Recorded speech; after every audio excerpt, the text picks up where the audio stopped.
Hey, everybody, welcome to the Thursday edition of Winners and Whiners Radio. Give us an hour, and we'll give you the winners. I'm your host, Scott Steehn, lead handicapper at winnersandwhiners.com. And I'm your co-host, Scott Reichel, senior handicapper of winnersandwhiners.com.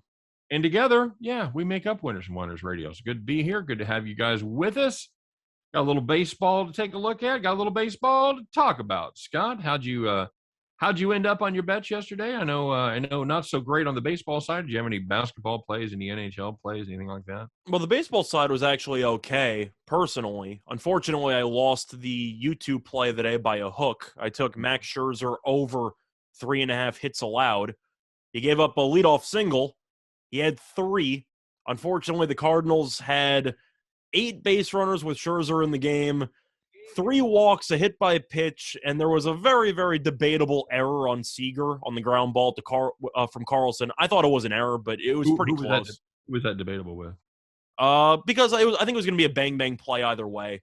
So you can make the argument Seager's charging in. It's not exactly an easy play to make, so to speak. But I was fine with the ruling. Either way, he finished with 3 hits allowed instead of 4. So I lost by a hook. But I live bet Trey Turner over half a base, and he ended up having the single. The rocket dribbler that went about 4 feet. And I also had race to 6 runs, neither, at minus 140 on DraftKings, and that was sweat-free winner. Yeah, that was solid.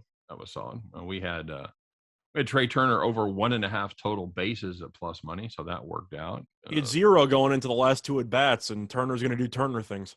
Don't worry about it, buddy. No sweat. Had it all the way. And as far as our play of the day goes on the YouTube side, we lost also by a hook as we had the Cardinals on the run line plus 1.5. Scott, we've been here before.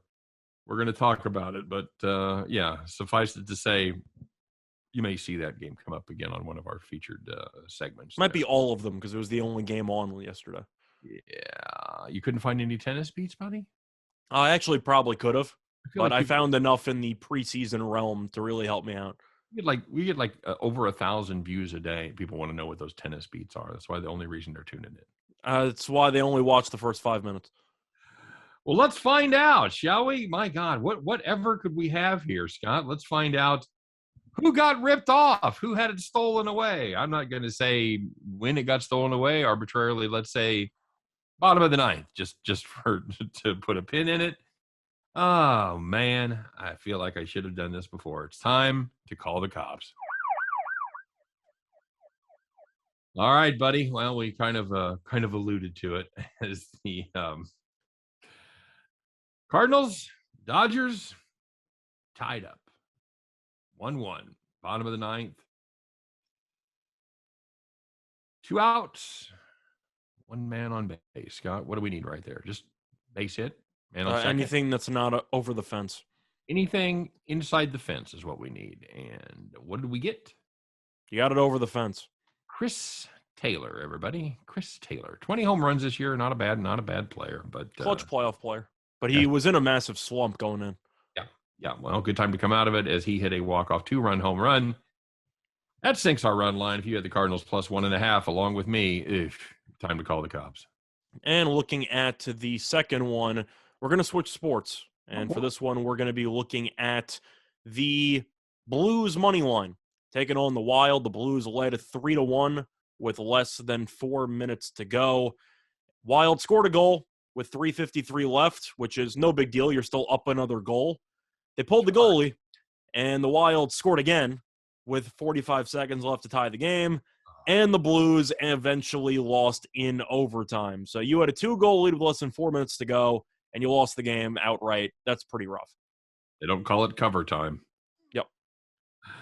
You had the Red Wings Blue Jackets under 6. You were sitting pretty good. 2 goals going into the third period. And then they erupted, Scott. The game ended up 4-2 after they scored 4 goals in the third period. It wasn't a loss. It was a push, but it was one of those, we talk about them a lot. There's push wins and push losses. This was definitely a push loss. Sorry, guys. Call the cops. Maybe ring them up on the non-emergency line. I was trying to find one that had an actual beat to it, but if you're at the point where you're betting preseason hockey and you nailed the total because you have 2 goals through 2 periods. You had it. And you still find a way to push there. No empty net goals, by the way. That hurts. Yeah. There's no No cheap ones. That was 4 legitimate goals, right? Yep. All right. Well, there were some good news people out there. Some good news people. I don't know what that means. There were some people. That's some phrase somewhere. Syntax is for losers. There were some people out there that had the easy time, Scott. They had the bet correct. They had their handicapping done very, very well.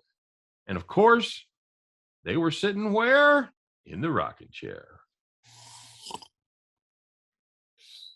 So the first one was in preseason basketball with the Magic taking on the Pelicans. Total in that game was 218.5.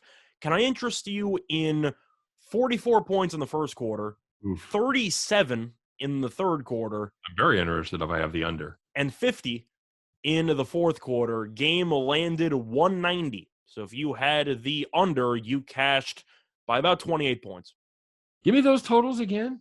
You had 44 in the first quarter. Okay. You had 50 in the fourth quarter. 33 in the third quarter.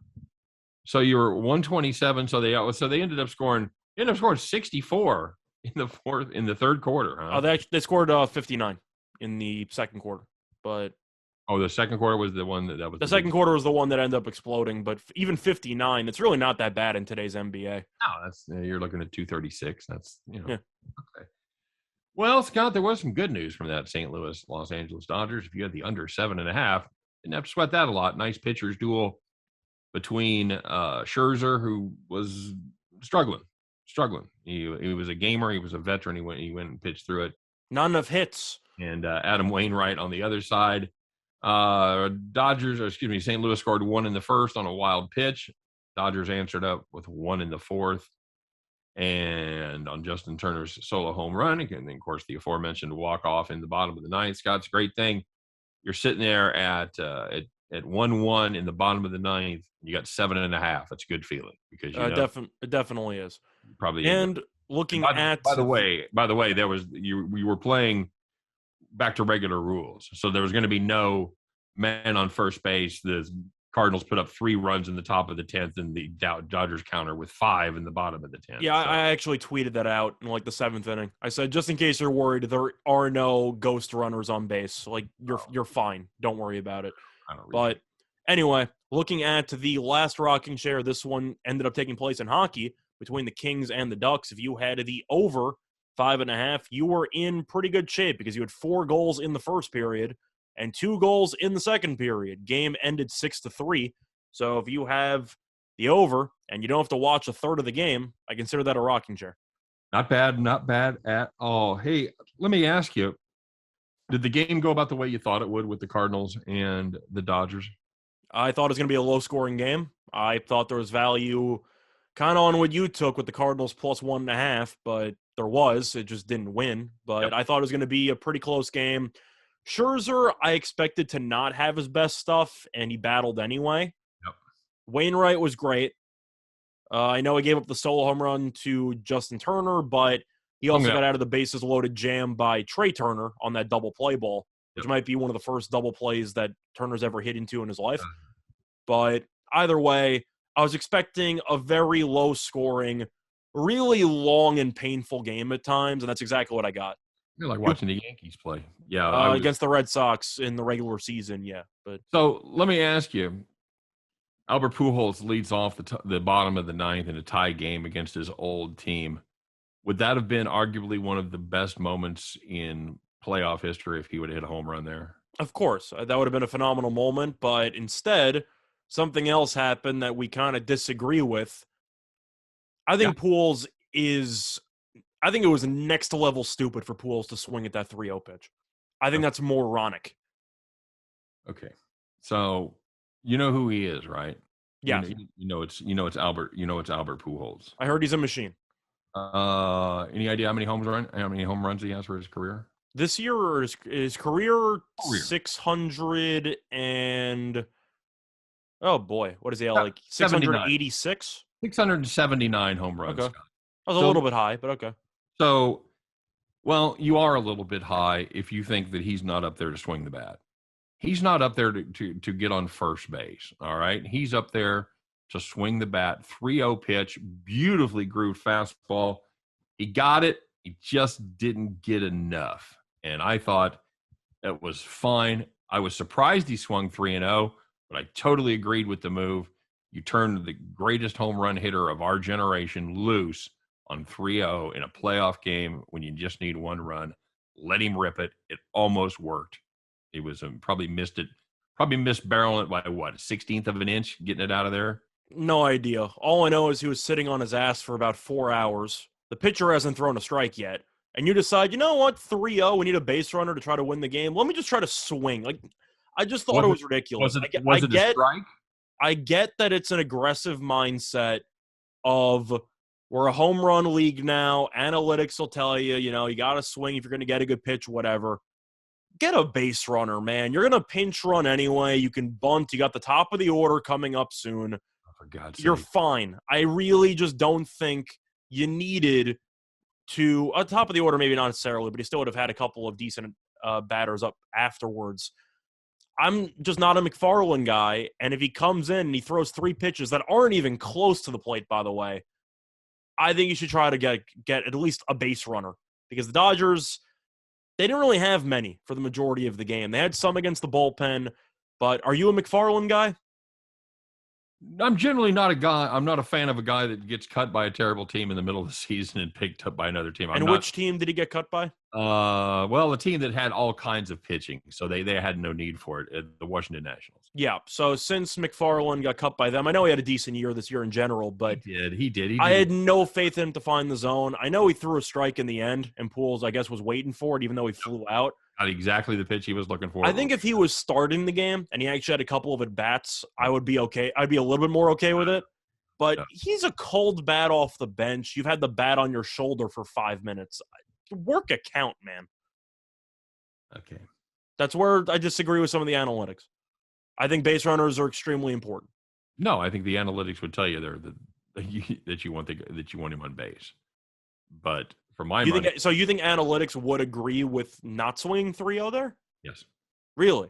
Yes, I think yes. If you're playing to put runners on base, then the analytics, I think. Well, that's the ironic part, because nobody in the league plays to put people on base anymore.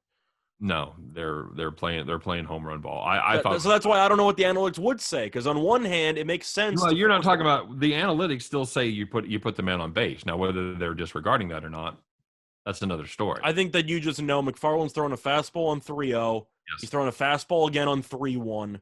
Yes. And he's probably throwing another one on 3-2. So I think you got a couple of pitches to work with. I would have taken on 3-0, but whatever. I'm curious to see. I'm curious to see whose side the viewers and the listeners are on. So if you, I know the narrative tells you want Pujols to hit the walk-off home run. I get that. But conceptually, it's not even the narrative. He's earned that right. I'm just saying. Let's just say in the comment section down below, you're the manager of a baseball team, and you pinch hit a guy who hasn't batted for 4 hours.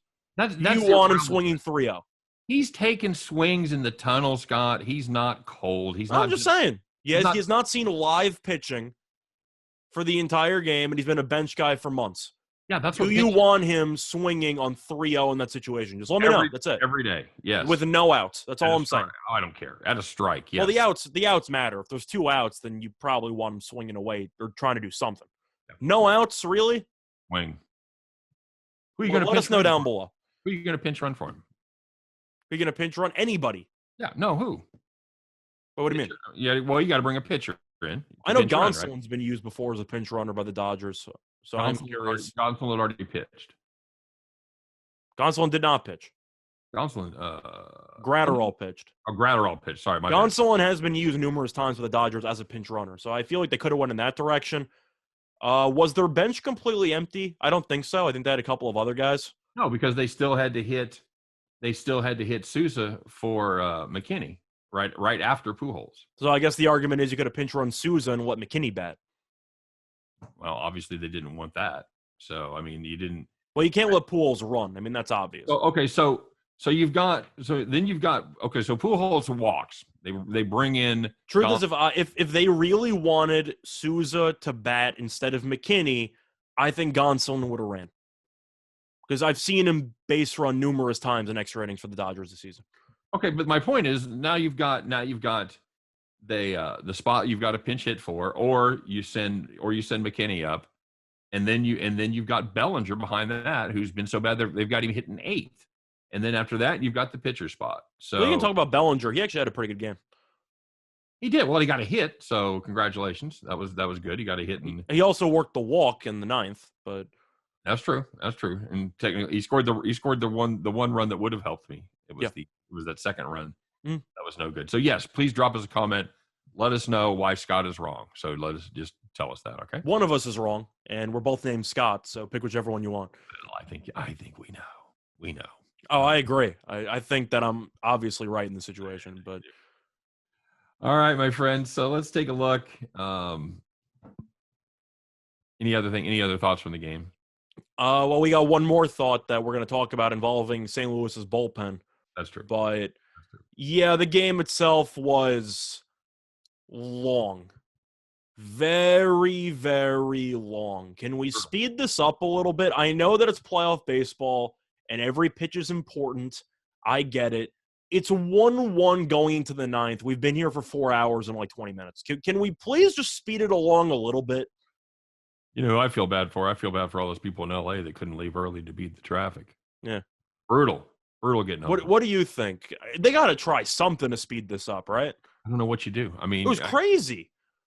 Maybe Can we add a pitch count? There were rumors they're going to do that. Can we actually throw that in? Add a pitch count? A pitch clock. Sorry. They have a pitch clock. Do they regularly enforce it? 25 seconds every pitch. They were taking a lot longer than 25 seconds between pitches. I was at a game Saturday night. I watched the pitch clock the whole I know that there's supposed to be a clock out there. I'm not sure if it's enforced. Because I saw Scherzer taking his sweet time for about 5 innings. Well, Wainwright also took his time too. Well, I don't know exactly when it starts. I don't know if it's from the time he climbs the mound. I don't know if he's off the mound, if they don't start the clock. There is no way they were enforcing those 25 seconds because it felt like an eternity between pitches. Well, it's like now you know how the rest of the world feels when we watch a Yankees game. No, I agree. Yankee games are way too long. I've never disagreed with that point. I'm just saying for playoff baseball, people try to compare regular season to playoffs and what the main difference is. You can talk about the runs or how important each pitch is. It's the length. It's 1-1. We should not be here for more than 3 hours. I agree. Now, see, on this one, you're right. You actually got a good take. I always have good takes. Well, let's find out. I'm curious to know if it wasn't Albert Pujols for swinging 3-0, Scott, who could be wearing the golden feed bag? Who's donkey of the day? You know what? Let's find out, shall we?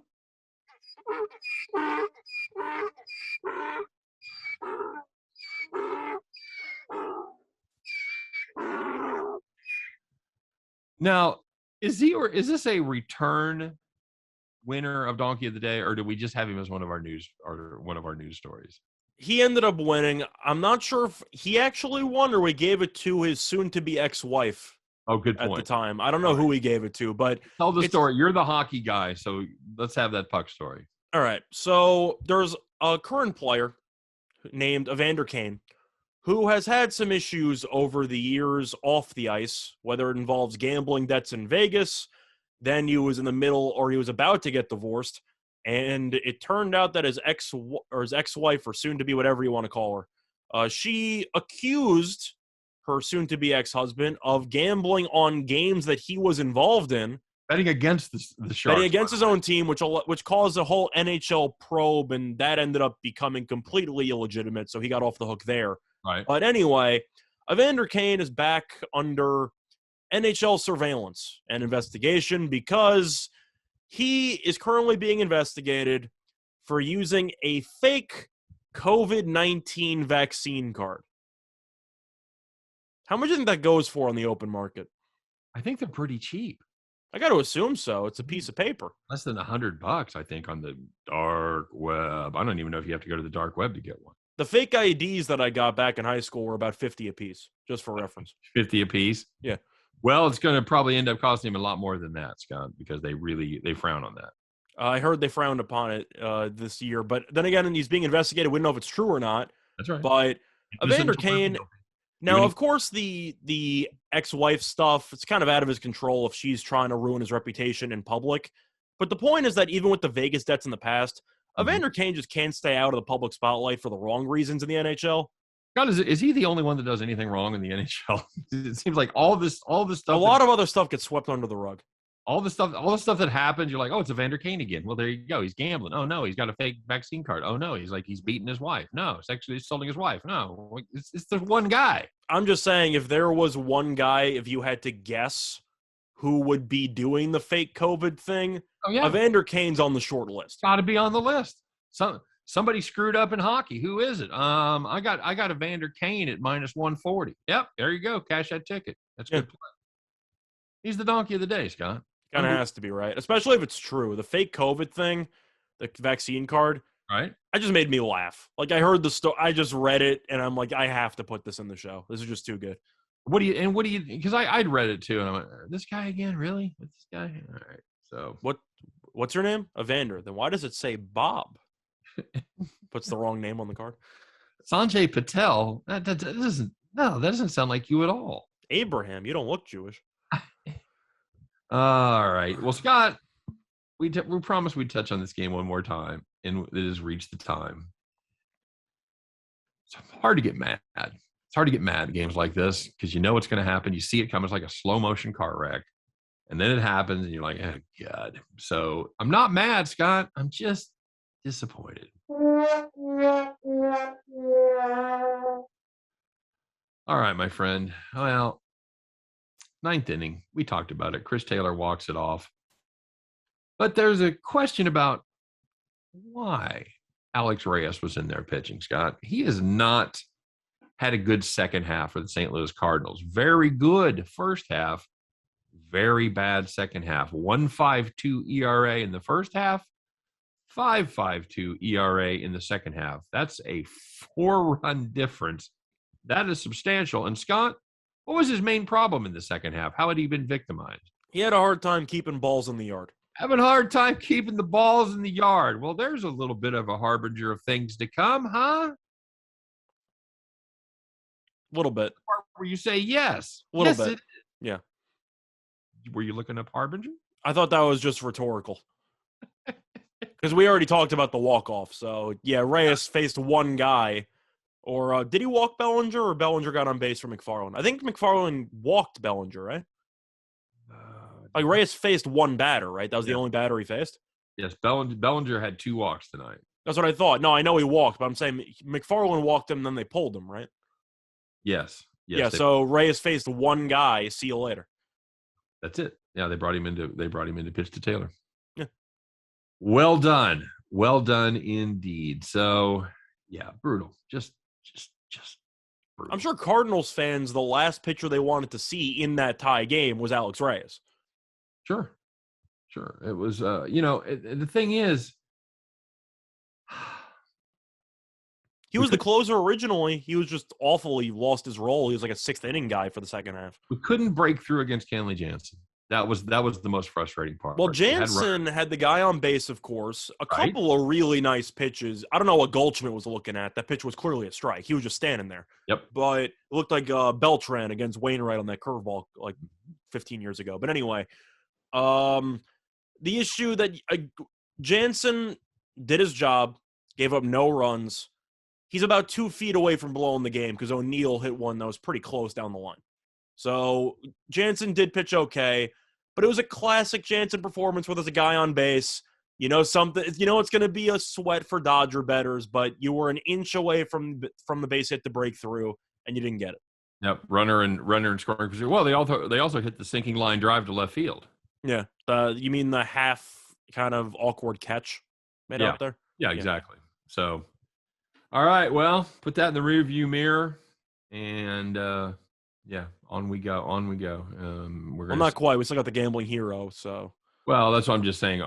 That's of course. Yeah. Let's talk about anticlimactic. Well, let's go ahead and do it. Scott, whoever could it be? Let's find out. We'll pull the curtain aside and reveal today's gambling hero of the day.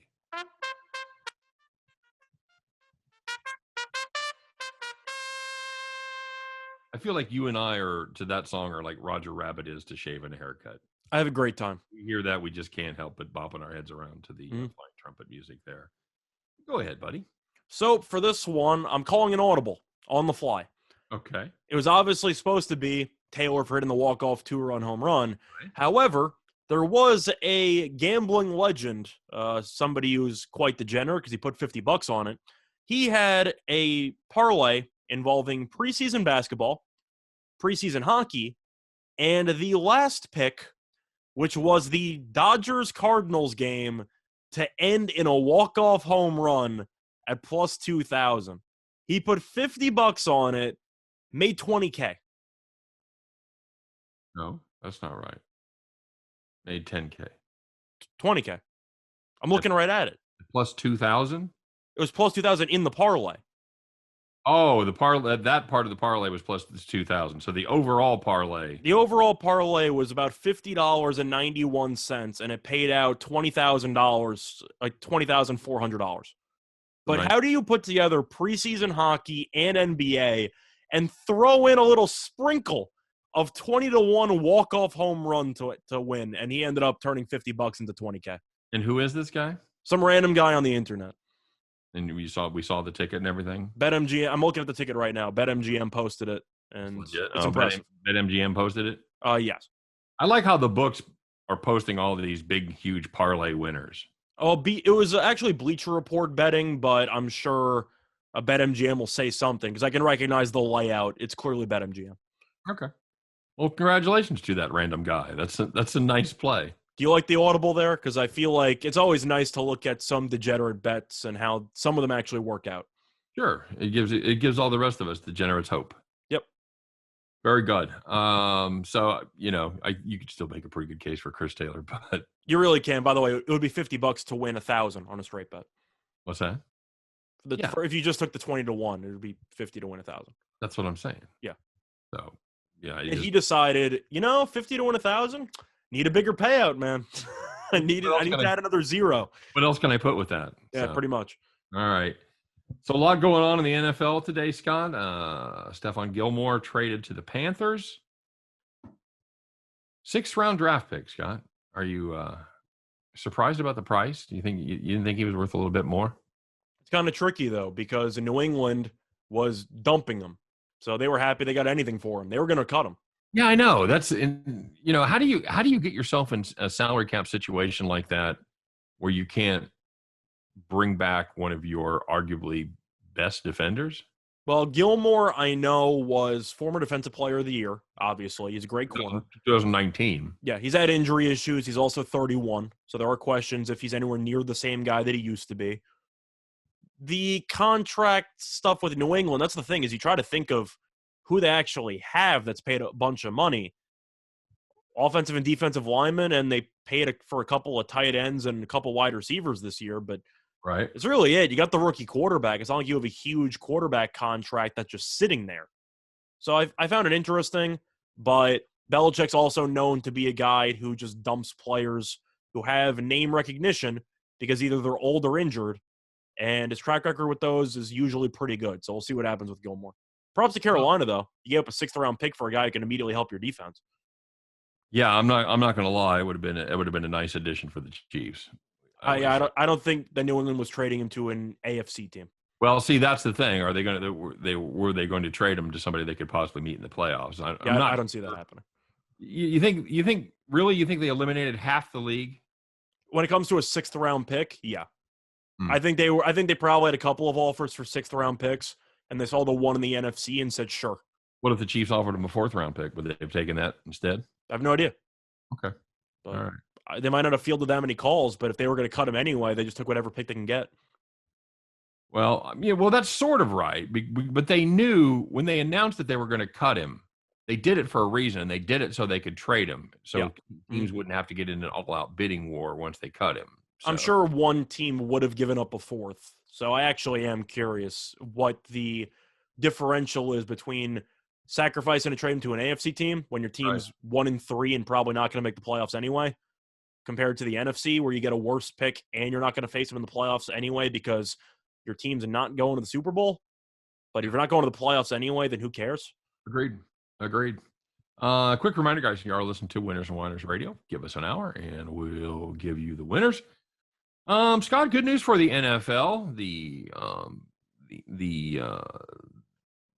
the situation where there's all the back scratching. I don't know why I can't think of the metaphor I'm looking for here, but the tail that wags the dog, so to speak, Scott, is all about TV, and viewership is up this season. It's up 17% over last season, and it's up 3% over 2019. So what do we got? We got better games. We've had some really good primetime games. You've had Kansas City, Baltimore. Of course, you've had New England and Tampa Bay. And by the way, that game was the second most watched Sunday night football game since it started in 2006. So kind of ironic because I barely watched any of it. So what do we got? You got better games, or there different viewing habits because the people, it's COVID isn't such a distraction. Of course, an election year that changes everybody's viewing habits as well. What do you attribute it to, Scott? Well, I think you touched on the election stuff, which is definitely a little bit underrated, which a lot of people don't really think of. But the truth is, a lot of people want their political coverage. I'm not one of those guys, but some people do. So they cater their TV watching stuff accordingly. But I think it's mostly COVID related because I think a lot of people turned on games last year and were a little bit, let's just say, disinterested by the cardboard cutouts or the empty seats. You think it was a crowd thing with I think it might have been. I think they like the crowd noise, the natural atmosphere of just pure chaos, which is what you get late in games. Right. And when you see artificial crowd noise pumped in, and you know it's obvious because everyone in there is made out of cardboard in the stands, I actually do think it matters. You?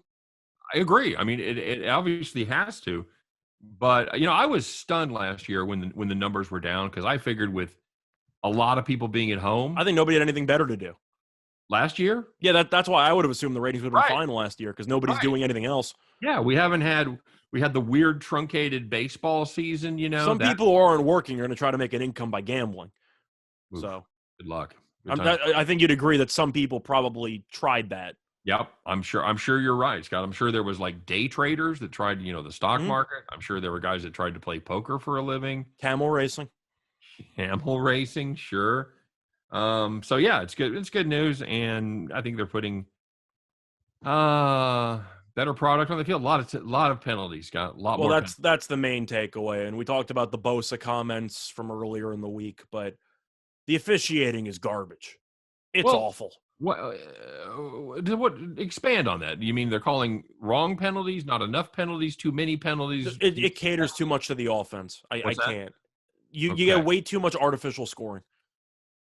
I don't know how you're supposed to play defense. You can barely hit the quarterback, even if you can't even do anything about it. Like you're trying to make a football play. The targeting stuff you try to get rid of, but the game's played at a very, very fast speed. A lot of it's out of your control. Like if you're leaning in for a tackle and the offensive player at the last minute ducks his head to brace for contact, right? They're going to give the guy targeting for jumping in the air before the guy actually ducked his head. Just to be clear, they don't have targeting in the NFL. But hit hot, whatever. Right. Well, I mean, it's only relevant because they don't kick you out.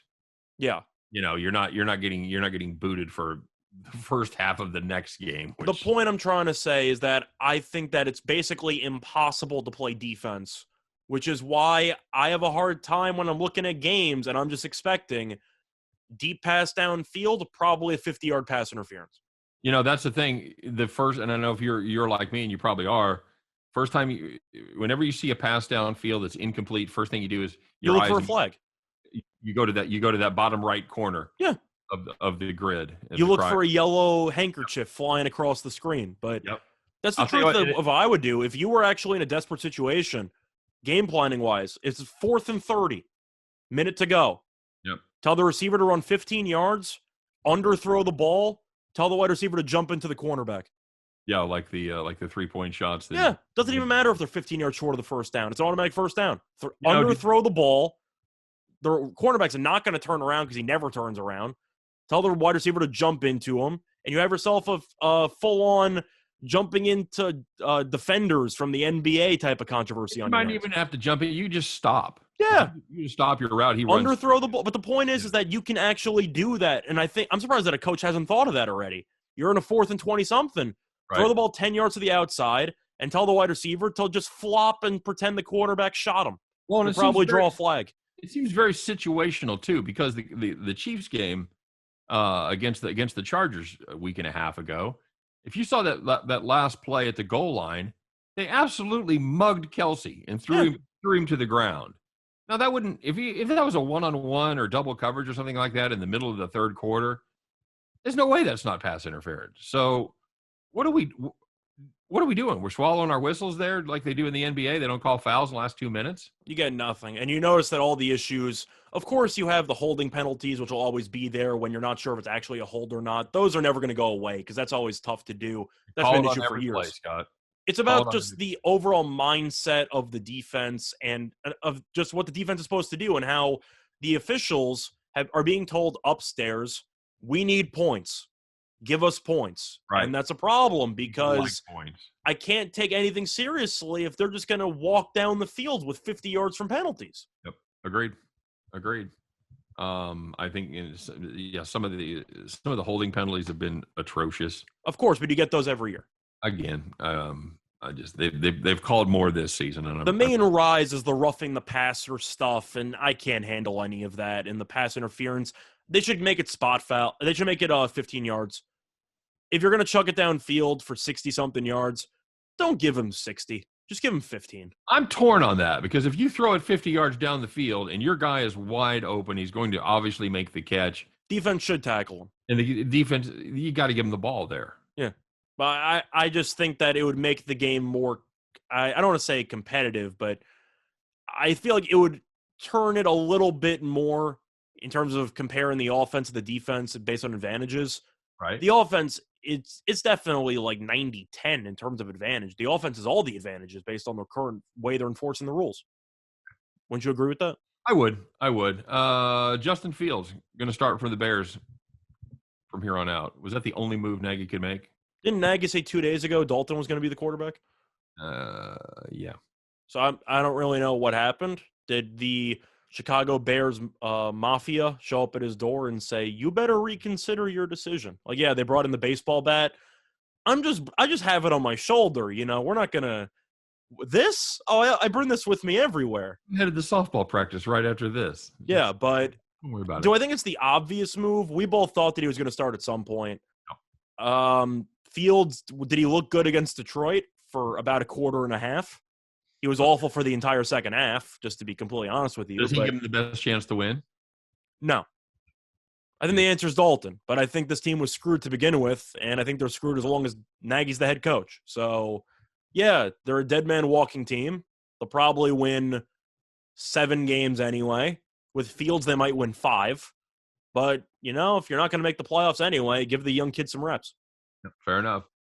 All right, buddy, we got the playoffs starting up for reals here today. We'll talk about the individual games here in a minute. Let's talk about the series real quick, Scott. You got the Astros going to be hosting. They have the home field advantage against the Chicago White Sox.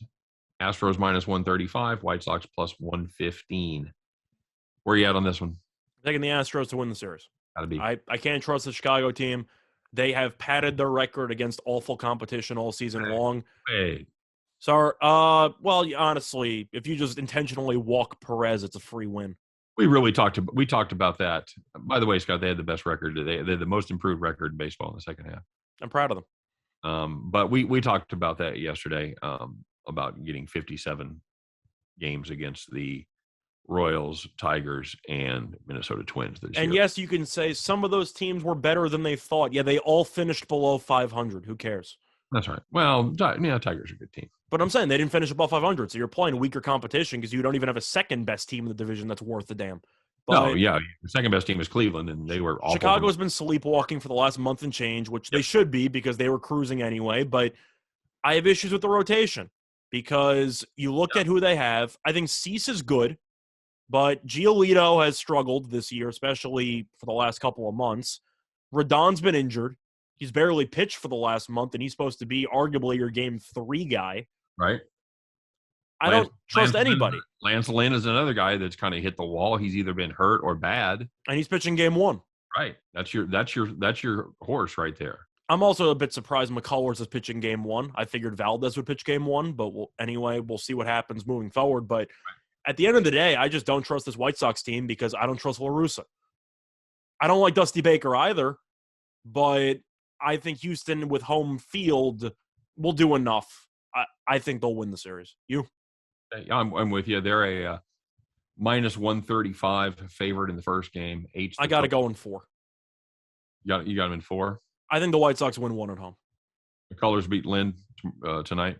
Yeah, I can't trust Lynn. I know that if it was based on full season, you'd say to yourself, I got to like Lynn. But my argument is, why? If they were having the game in June, maybe I would like Lynn. But since it's taking place in October, Lynn's second half has not been that great. No, and he's been fighting injuries too. Yeah, him and Rodon, and they're both supposed to contribute seriously in this series. I just don't think that's going to go well. Okay, yeah, good enough. I'm with you. Of course, it's hard to separate my feelings from my hopes because I told you I've got the ticket on the Astros to win the pennant. So you're hanging in there.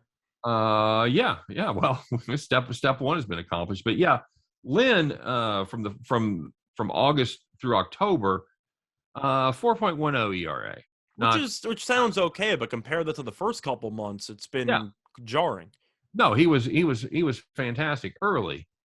And that's the problem because when they were talking about him for the whispered for the Cy Young, first up until the 1st of August, 2.07 ERA, and he was had won 11 of his 19 starts. So even at his best, they still weren't winning a ton of games for him. You even like the White Sox bullpen? I'm not really sold on that bullpen. They have some interesting pieces out there. I know Hendricks is a guy who can occasionally get into trouble. He's a pretty good closer. Kimbrel's been a mess since he got to Chicago, right? Yeah. Ever since he left Boston, he has been, he's shown flashes. I think he showed more flashes for the White Sox than he did for the Cubs. Well, the Cubs this past year in the first half, he was great. His first year wasn't that great at all, but that's why the Cubs shipped him. Right. The White Sox gave up a king's ransom and Madrigal, who was supposed to be a very sought-after prospect for the Cubs. They murdered the White Sox in that trade. It wasn't even close. I like Kopech. Yeah, Kopech's good. I think he's going to be a good pitcher. I think they're going to turn him. I trust him more than Kimbrel. They've got Bummer out there. They've got Tepera. I mean, they've got guys. I just don't trust Kimbrel pitching the 8th. No, and Hendricks is good, but you got to get to him. He also gets wild, and Houston has seen a lot of Hendricks over the years. They have. And first you got to get a lead. Yep. And then you have to have the 8th. You have to get by the 8th with Kimbrel. So I think this White Sox team has real problems, real challenges, and part of it is that they haven't played meaningful baseball in 6 weeks. You can make an argument since the All-Star break because that division was a wrap for a while. Yeah, you really could make that argument because really nobody challenged them. So I've got to like the hotter team there. And the other one that we're going to get started here is the other one from the American League, and that's going to be Boston at Tampa Bay. McClanahan going against Eduardo Rodriguez for the Sox. Tampa Bay, big favorites in this game. They are also, of course, big favorites to win the series, minus 185, plus 165 for the Red Sox. Scott, is there some value on the Red Sox here? You can make an argument if you're not sold to McClanahan, but I think Tampa's going to win the series. I think Tampa's going to the World Series. I think that this is one of the best teams in the league. And Boston, they beat the Yankees. Good for you. But Tampa is a different animal. I think that Tampa's got just too much pitching. And Boston's bullpen, they got by against the Yankees. That bullpen's a mess. Like, it could be a situation where, kind of like what I talked about for the Cardinals game against the Dodgers, which is why I like the Dodgers to win the game, because if it's close late, I think St. Louis's bullpen's going to blow it. And that's exactly what happened. Yep. Now, do I think that's going to happen to that degree in this series? Maybe not the walk-off two-run homer variety, but if the Red Sox are up 2-0 in the 7th, I might look for a Rays live play because I don't trust anybody in that Red Sox bullpen. You? Yeah, I'm with you. I'm that is going to be the problem because McClanahan. I would look at first 5 if you want Boston. Well, and McClanahan's a guy that's been pitching well, but he's another one that you don't get a lot of distance from. Yeah, which is fine because Tampa's got 35 great bullpen arms out there. They just keep coming at you, Scott. But yeah, McClanahan hasn't given up more than one earned run in his last 4 starts. I think that's what makes me laugh, by the way, about Tampa, is that every team has a closer they don't really trust. Right. And Tampa has about 7, and they just rotate depending on how they feel that day. Hit him out. Tampa is, by the way, 11-8 against Boston this season, so they have had some pretty good success. For me, for the series, it's got to be Red Sox or pass.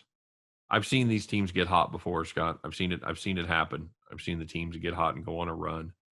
I don't think there's any value on the Tampa Bay Rays at minus 185. I want no part of that, but I'll take the Red Sox plus 165. I think if you're looking at a value play for this game, you're looking at the Red Sox first 5 because I really don't want to bother. I'm talking about for the series. For the series, it's tough to find value at Tampa with that minus price. Right.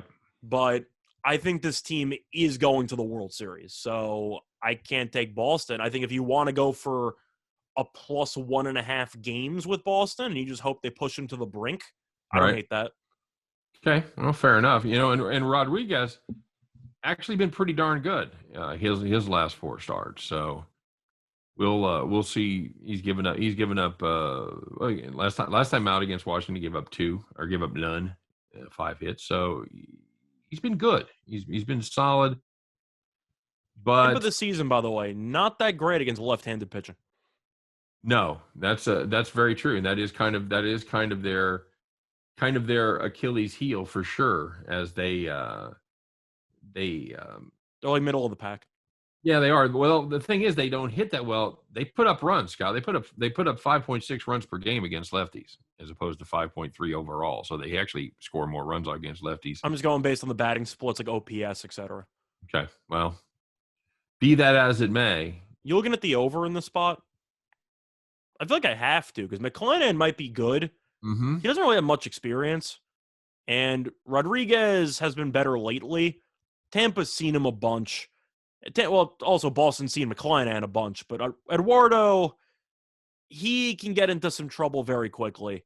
And this Tampa team in the Dome, they're very, very good. I can see this game having some runs to it. You? Okay. Yeah, I think that's a for 7.5 at least. That does seem a little bit low to me. Well, I've got it at 8. I don't. FanDuel is 7.5. Over is at minus 118. Okay. Hey, how about the football game? We got a pretty good battle there from the NFC West. Now we've had some bad teams that have put on good games, Scott. So now we've got good teams. Everybody expects it to be a real barn burner, as the Rams try to get that bad taste in their mouth from the game against the Cardinals last weekend, heading up to the 12th man to take on the Seattle Seahawks. Seahawks somewhere around a 2-point dog in this one. As far as the total goes, you're looking about 54.5 across the board. How you got this one capped? I like the Rams in this spot. I know that they no-showed last week against Arizona, but Seattle had a great game last week against San Francisco. The issue is San Francisco doesn't really have a quarterback, and the Rams do. Stafford, I know he struggled last week, but Seattle's defense I'm not thrilled with. Let's put it that way. Oh, they're awful. So I'm still concerned about Russell Wilson basically having no weapons besides 2 guys. And now Carson's probably not going to play. It doesn't look good for Carson. He's got a neck problem, didn't practice all week. He's officially questionable game time decision. If he does end up suiting up, he'll play like 30% of the snaps tops, right? Who else you run out there? Well, they used Collins a lot last week, and he looked decent. They still have Homer, who's the 3rd down receiving back. They have some options. Here's the thing. You say, well, they played good last week against San Francisco. Well, sort of. They got outgained by 200 yards. San Francisco turned the ball over 4 times. Correct. So there's your difference right there. Well, I'm saying they look good on the scoreboard, but I'm saying in general, I think people are going to overreact to the Rams' to both performances and just say Seattle's in better form. They're not. I'm okay with admitting that the Rams had one really, really bad performance. They're the much better overall team. I don't think Seattle as an overall team is that good. Well, no, I agree. And part of the problem with the Rams matchup against the Arizona Cardinals was the pass rush. Yeah, he was under assault all night long. That's not going to be the case. Seattle's best pass rusher is arguably Jamal Adams. Yeah, absolutely. And by the way, even though they did have they only gave up 2 sacks last week, although um, Matt Stafford was under a lot of pressure. But this is nobody gives up fewer sacks than the Rams, by the way. Mm. So I don't see. Also comparing the defensive line of Watt and Chandler Jones to Dunlap and Dunlap, like they don't really have many guys. No, they really don't. So I'm with you there. And as far as that game goes, I'm looking at under props for Carson because worst case is you either get your money back or B, he suits up technically, maybe plays 2 snaps, and as long as he doesn't break one, you win. I don't know, man. Those guys, they get them ready to go by any means necessary. I know, but Carson's had a long-standing history of injury problems. Yeah, you're and right. He's also has not practiced on a short week. That's not exactly an ideal spot. No, that's true. And the other thing is the Rams were able to run the football last week. Well, they were, but you, of course, stopping the run, which they struggled with last week, which is kind of odd. You still got Donald in the middle, and that's just a force in itself. Right. Yeah, that's because Seattle would like to take some pressure off of Russ. Well, Seattle had a hard time running the ball against San Francisco last week too, so they're not really great at running the ball. No, they're not. And this is, like I said, this is Henderson had 14 for 89, and Sony Michel had a Sony Michel sighting. So yeah, they averaged 5.3 yards per carry, which is that's okay. That's pretty solid. Yeah, that's good.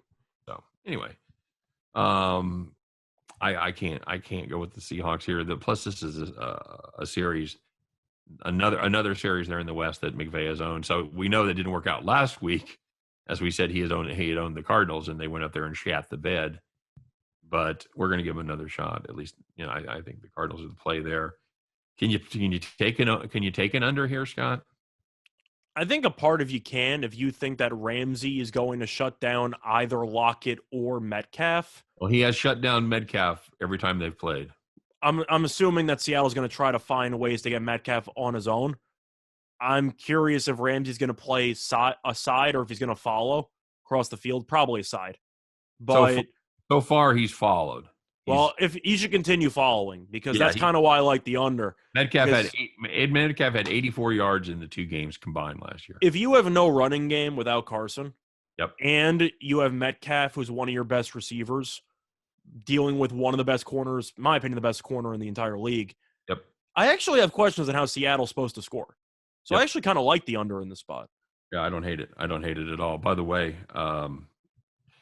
the Metcalf under 74.5, I think, is a good play. Metcalf is a good receiver, but Jalen Ramsey is so damn good at his position. Yeah, he really seems to have found his groove again. So, and then, of course, Scott, we've got a couple college games from the slate. Any Ivy games? That's Friday night, buddy. Damn it. It's coming. Bet on Harvard. Doesn't matter what the spread is. Don't worry. I'm just trying to say. Oh no, we don't even have any this. We don't have any this Friday. Sorry, bud. Damn it, they're studying. We got Morgan State and Howard. Okay, fade Howard. That team's awful. Howard, who you should ask? Mm-hmm. Houston and Tulane. 6.5, 7, depending on where you go. Opened up at 62, and now it's down to 59.5. So Houston. Kind of, you were a non-believer last week. Are you a believer now? No, they buried Tulsa. Buried him. You and I talked about it on the show, and they buried him. Mm-hmm. Tulane better than Tulsa? Yes, but Tulane, is it possible to peak in week 1 and 2? Sure. I think Ole Miss broke that team. He really did. They hung in there against Oklahoma and like, oh, this is going to be a great season. Now we just got to take care of business against Ole Miss. We give up 70 points in 3 quarters. Not good. Not good at all. Corral had like 45 touchdowns. I gotta play Houston here, don't I? I'm a little bit torn because it is a division game it is a conference game midweek. So laying 6.5 with the road team, I have a bit of a hard time with because I think these teams are close. If you think Pratt can actually find openings in this Houston defense. I'm really interested in the total move, to be honest with you. I find the under move in a Tulane game fascinating, isn't it? Well, yes and no. I mean, it's a team that wants to run the ball. So I guess they're thinking they're going to be able to have some success at running the football. I guess. I don't know. I think the weather. I think you've got decent weather. I don't think is there a weather problem? I can assume there might be, at least maybe a wind problem, because if you're moving a total with that many points between these two teams, I think there's got to be some type of external factors. Well, we're going to find out right now. I'm gonna look this up, and we're going to see what kind of weather situation we have tomorrow. But I think both teams have decent quarterbacks. Pratt, I haven't been a fan of his entire career, but he did look a lot better throwing the ball in the first game against Oklahoma, and he's been okay this season. Tune, I think, is fine. I don't think he's amazing, but he's good enough to carve up this defense. Couldn't be less of a factor, Scott. Really? 79 degrees and clear, 2-mile-an-hour winds, a 3% chance of rain. For me, I'll fade the total move. I'll go with the over. Okay. All right. You think the money's going the wrong way? I think one of these teams get into the 30s. You? I think it's Houston. Houston likes to play up tempo, so yeah, that makes sense. I'll take Clayton Tune and Houston right there. Okay. And then in the other one, we've got we don't want to talk too much about that, or do you just want to just get right to it? We can get right to it if you want to. We covered everything else. Okay. Do you have anything special that you can talk about on that game? About the Coastal Arkansas State game? Coastal Arkansas State, right. For this one, get your popcorn ready. You're going to have a great time either way. It's going to be fun. It's going to be fun. I told you before the show I was this close to going to this game. It's like 6.5 hours from my house, but I know it's the closest Coastal is going to be, and I really want to see that team play. If you could find any player props for rushing yards on Coastal, take the over. They might rush for 400 yards. Yeah, and that's not an exaggeration. I'm not even exaggerating. This Arkansas State team, they are last in the country. They give up 6.7 yards per carry. Scott. I know Georgia Southern likes to run the option, so they have their own running game system. They had north of 500 rushing yards. I mean, come on. Yeah, Georgia Southern, a team that had really struggled with an interim head coach. Offensively, with an interim head coach, right? They were able to gash them for 503 yards. And Scott, that's on the ground, by the way. 503. This is on the ground, right? 503 yards on the ground. How many carries do you think it takes to get to 500 yards? Against the crappy team, I would assume you need north of 40. 50 carries, Scott. 50 carries. They average 10.1 yards per carry for 50 carries. Now, I don't think Coastal's going to average that because they don't have the option, but they should average at least 6.5, if not more, arguably 7.5.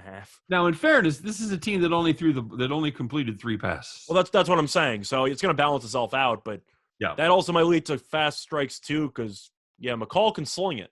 Yeah, he can. I'm not taking the under. Let's put it that way. And yeah, the Georgia Southern put up 59 and ran the ball 50 times. So, and Arkansas State's offense up tempo, not bad. I like the over. Okay, yeah, good enough. And people say, well, if you're going to run the ball, you're going to eat clock. Well, if you're running the ball and averaging 10 yards a carry, you're not eating any clock. That's just as good as a good passing game right there. They're going to break at least one touchdown run for like 60 yards. All right, very good, sir. Well, we have put our heads together. We have come up with our favorite play of the day. It is time once again, folks. Strap on those overalls, put on your straw hat, climb on your John Deere, and everybody get ready for the Thursday night edition of Bet the Farm.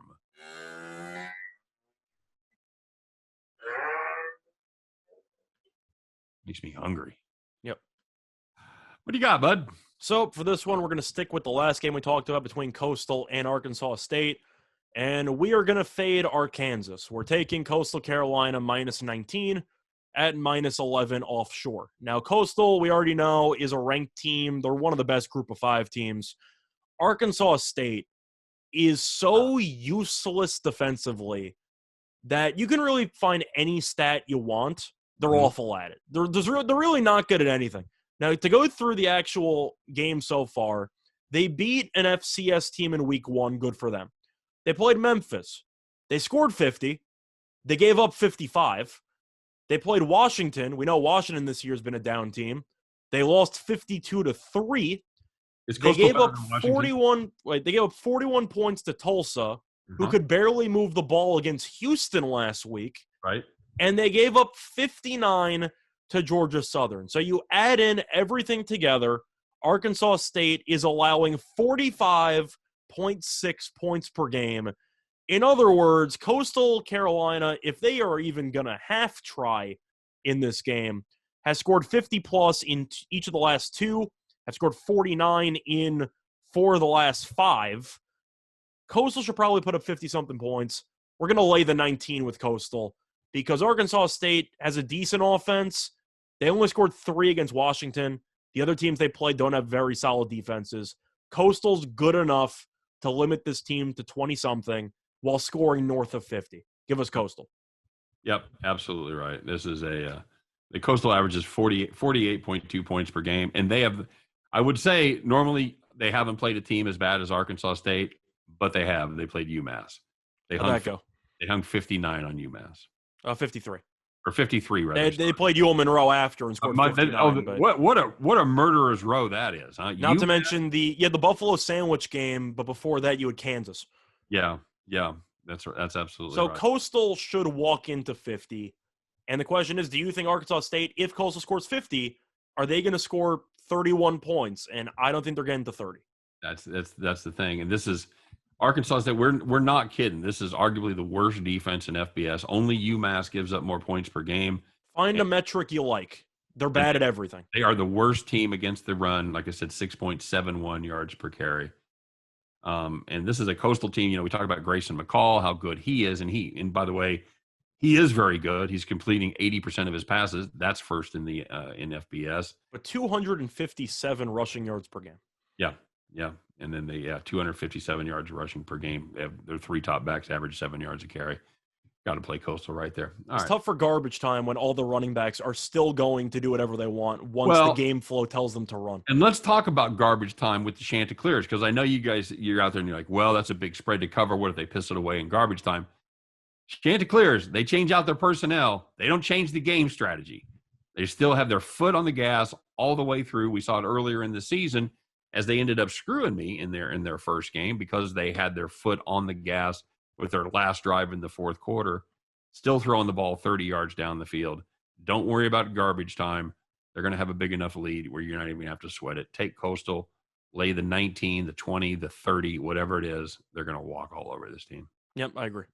All right, very good. That's going to do it for Bet the Farm, and that's going to do it for Winners and Winers Radio for Thursday. As always, we appreciate you guys checking us out, whether it's via podcast, whether it's in video form, however you consume us. Yeesh. We appreciate the effort, of course. Don't forget to rate and review. If you're listening to the podcast, don't forget to drop us a comment and like on the YouTube side, of course. And for me and for Scott, for all of us at Winners and Winers, once again, thanks for being here for us. Good luck on all your plays today. We'll see you tomorrow on Winners and Winers Radio. Take care, everybody.